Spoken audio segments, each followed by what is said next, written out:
مجھ پہ تحقیق میرے بات کرے گی دنیا، مجھے سمجھیں گے میرے بعد زمانے والے۔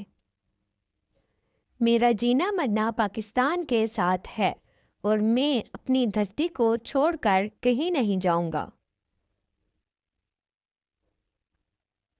اپنی عوام کے لیے آخری سانس تک لڑتا رہوں گا۔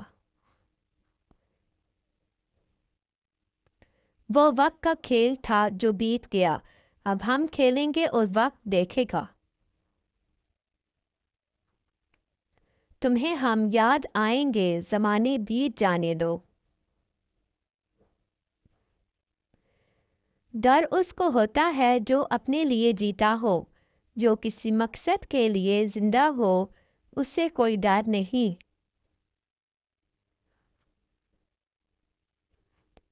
جو ریاست مجرموں پر رحم کرتی ہے، وہاں کے بے گناہ لوگ بڑی بے رحمی سے مرتے ہیں۔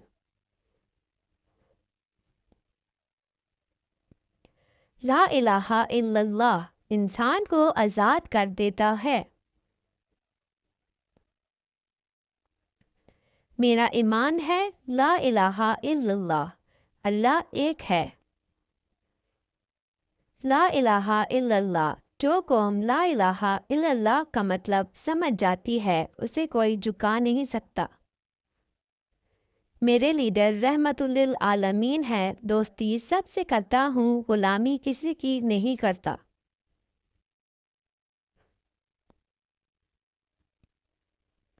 واقف کہاں زمانہ ہماری اڑان سے، وہ اور تھے جو ہار گئے آسمان سے۔ مجھے اپنی جان سے زیادہ پاکستان کی آزادی کی فکر ہے۔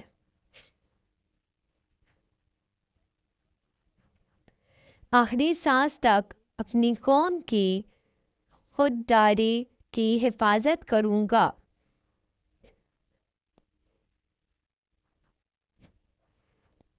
ہم ووٹ اس شخصیت کو دیں گے جس نے یہودیوں کے گھر میں کھڑے ہو کر کہا تھا، حضرت محمد صلی اللہ علیہ وآلہ وسلم ہمارے دلوں میں بستے ہیں۔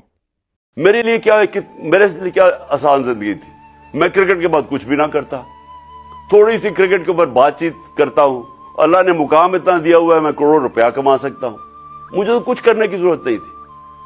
لیکن اللہ نے ہمیں کسی مقصد کے لیے پیدا کیا ہے۔ جانور آتے ہیں، بچے پیدا کرتے ہیں، کھا پی کے مر جاتے ہیں، تو انسان بھی اگر اس کو اب سمجھ ہی نہ آئے کہ اللہ نے ہمیں کسی مقصد کے لیے پیدا کیا ہے، تو اس میں جانوروں میں کیا فرق رہ جاتا ہے؟ کہ دیکھیں، مایوسی گناہ ہے۔ آپ مایوس ہو کے گھر بیٹھ جائیں یا آپ باہر ٹکٹ لے کے کسی اور ملک میں چلے جائیں اور کوئی نوکری مل جائے، میری نظر میں یہ ایک انسان اپنی جو ڈیوٹی ہے معاشرے کو، اس سے بھاگتا ہے۔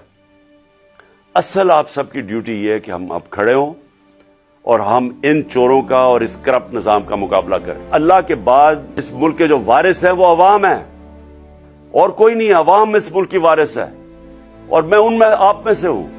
ہم نے اس عوام نے ایک قوم بن کے ہم نے اس مشکل وقت سے نکلنا ہے۔